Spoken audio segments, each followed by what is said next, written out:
Kembali bersama kami di Indonesia Bicara, kita masih membahas terkait jumlah corona, rekor corona yang terus bertambah di tanah air dan juga evaluasi terkait PPKM darurat. Dan di segmen ini saya terhubung dengan narasumber lagi secara virtual. Di segmen ketiga ini saya tersambung dengan Ibu Mas Dalina Pane, anggota bidang tracking Satgas COVID-19. Ibu Mas Dalina, apa kabar? Baik, Mas Juno. Iya, assalamualaikum. Sehat ya, Bu? Ya, alhamdulillah sehat. Alhamdulillah, baik. Toko. Iya, dan kita juga ada Dr. Andi Komini Takdir, spesialis penyakit dalam. Assalamualaikum, Dok. Apa kabar? Oke, audionya masih agak sedikit ada trouble ya. Saya ke Ibu Pane dulu ya. Baik, Bu, kita walaupun ya ini masih terlalu dini untuk melihat bagaimana efektivitas dari PPKM darurat karena baru seminggu seperti itu. Bagaimana Anda melihat 1 minggu ini dari PPKM darurat? Apa evaluasinya, Bu? Ya, jadi PPKM darurat ini sudah berlangsung 6 hari ini ya. Dan tentu saja penurunan jumlah kasus belum bisa kita lihat mendadak begitu ya, tiba-tiba turun ya. Karena transmisi itu kan sudah berada di grassroots, jadi di tingkat terendah di mana ini menjadi lebih sulit untuk mengatasinya. Dan kalau kita lihat kriteria yang begitu banyak pada PPKM darurat ini kemudian menjadi benturan di bawah begitu ya. Iya.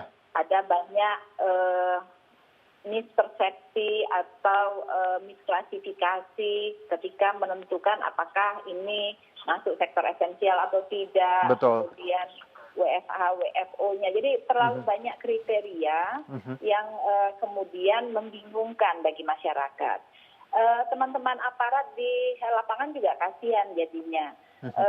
Perintah kepada mereka adalah berusaha sebanyak mungkin menghalangi mobilitas.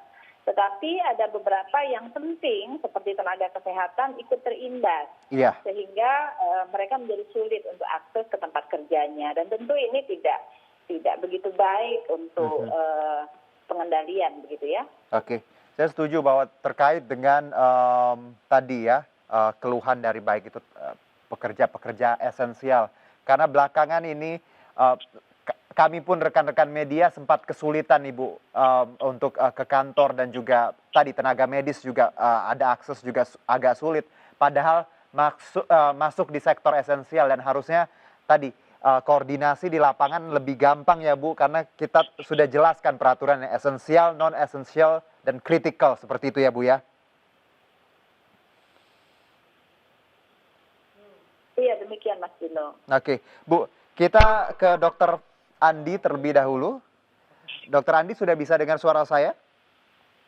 Bisa, jelas. Oke, Dok, Anda melihat PPKM darurat sudah 6 hari, hampir 1 minggu seperti itu. Bagaimana evaluasi dari Anda?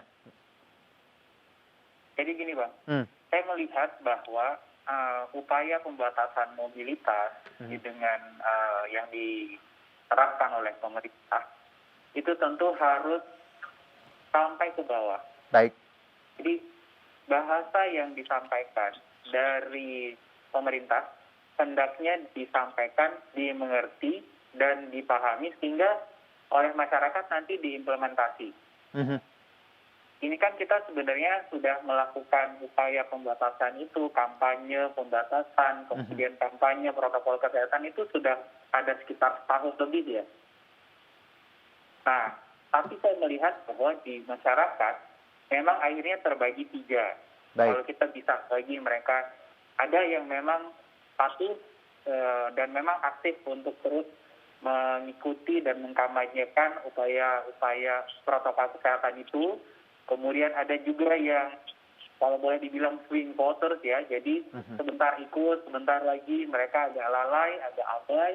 Dan memang ada juga sebagian yang mungkin karena lelahnya atau mungkin karena tidak mengerti, sampai kemudian mereka tidak ikut menerapkan seperti ini yang kita harus supaya mereka itu semua satu kesatuan. Jadi Jangan tinggalkan satupun, semua masyarakat hendaknya kita ajak sama-sama dalam kurun waktu yang singkat ini, ya, untuk secepatnya mereka semuanya itu kalau bisa semuanya atau minimal mayoritas lah dari waktu untuk menerapkan protokol kesehatan, apapun istilahnya.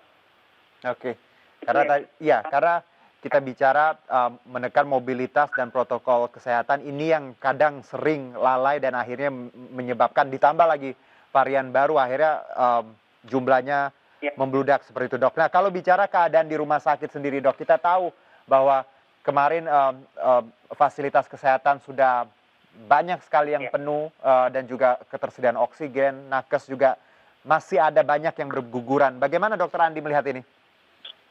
Oke, jadi ya inilah ruangnya teman-teman semua ya. Lihat dari teman-teman tenaga kesehatan memang selama 1 tahun berjuang untuk mencoba mendampingi masyarakat dan mencoba menjaga masyarakat Indonesia. Tentu ada lelah kita, ya. Tentu juga kita saling mencoba menjaga motivasi, itu penting. Tapi memang kita nggak bisa mengelak bahwa pada akhirnya kita akan melihat terutama di tempat-tempat tertentu, di vaskes-vaskes, fasilitas kesehatan tertentu, itu penuh. Karena penuhnya, jadi pasien itu kemudian membludak di IGD, ada waiting list, dan pada saat orang-orang berdatangan, bisa jadi mereka tidak mendapatkan pelayanan kesehatan yang seyogyanya mereka dapatkan. Jadi yang mereka dapatkan hanya pelayanan minimum, pada tingkat minimum. Karena penuh, waiting list-nya banyak, gitu. Ini sebagai contoh sistem merawat pasien COVID ya, kita bisa saja memulangkan sekitar 10, tapi yang masuk dalam waiting list di antriannya itu bisa 5 kali lipat. Oke. Jadi memang situasinya dan itu bukan hanya masalah menambah bed saja ya, tapi tentu juga ada ketersediaan tenaga kesehatan yang melayani pasiennya. Kemudian kita juga agak-agak terganggu dengan pasokan oksigen ya. Agak bikin besar juga di sana tuh, obat-obatan dan lain sebagainya. Oke, saya ke Bu Pane, Bu. Kalau bicara ya tracing 3T terus dilakukan vaksinasi, menurut Anda apakah formulasi ini sudah cukup atau ada hal lain yang bisa dilakukan pemerintah untuk menekan angka COVID yang sudah melebihi 31.000 ini, Bu?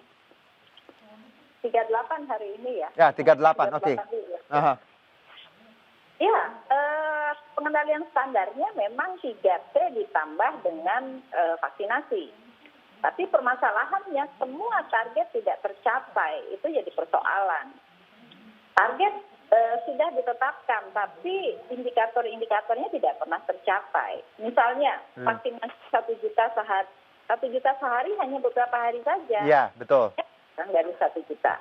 Kemudian tracing yang harusnya rasio kontak ditetapkan pemerintah kan 15-30 malah 30 ditetapkan. Sekarang rasio tracing itu 1:1. Bagaimana mau mengendalikan dengan cara seperti itu? Testing ditetapkan 500.000. Faktanya tidak pernah kita mencapai 500.000. Jadi pengendalian itu terukur, tidak hanya sekedar kata-kata, tidak hanya sekedar target, tapi kemudian itu tidak bisa dicapai. Jadi akan sulit bagi kita untuk keluar selama apa yang ditargetkan itu hanya sebatas target. Oke. Tidak pernah tercapai. Baik, saya ke Dokter Andi. Dok, ada hal lain Dok, yang kalau dari pandangan Anda sebagai tenaga medis, apa yang perlu lagi pemerintah lakukan? Selain tadi vaksinasi, 3T, ada hal lain yang menurut Anda bisa dari sudut pandang medis yang bisa menyelamatkan bangsa ini? Perkuat 3M-nya, ajak warga. Oke. Jadi jangan membalik bahwa tenaga kesehatan dan vaskes adalah benteng pertahanan pertama kita. Oke. Dan pertahanan utamanya lagi-lagi masyarakat. Pada situasi wabah, perkuat pertahanan masyarakat dalam bidang kesehatan, dalam hal ini upaya pencegahan. Ingat, prinsip utamanya adalah mencegah lebih baik daripada mengobati. Betul. Kuat-kuatnya dokter dan vaskes itu dibangun, dikuatkan untuk sarana pengobatan, akan jauh lebih berhasil dan juga akan jauh lebih murah biaya yang ditanggung semua pihak kalau upaya pencegahannya itu maksimum. Oke, jadi memang kembali lagi bahwa masyarakat punya andil penting ya Dok ya, bahwa kondisi saat ini jangan jadikan tanggung jawab ada di sepenuhnya di tenaga medis dan juga fasilitas kesehatan, tapi Anda juga untuk tidak sakit saja sudah membantu banyak orang ya Dok ya.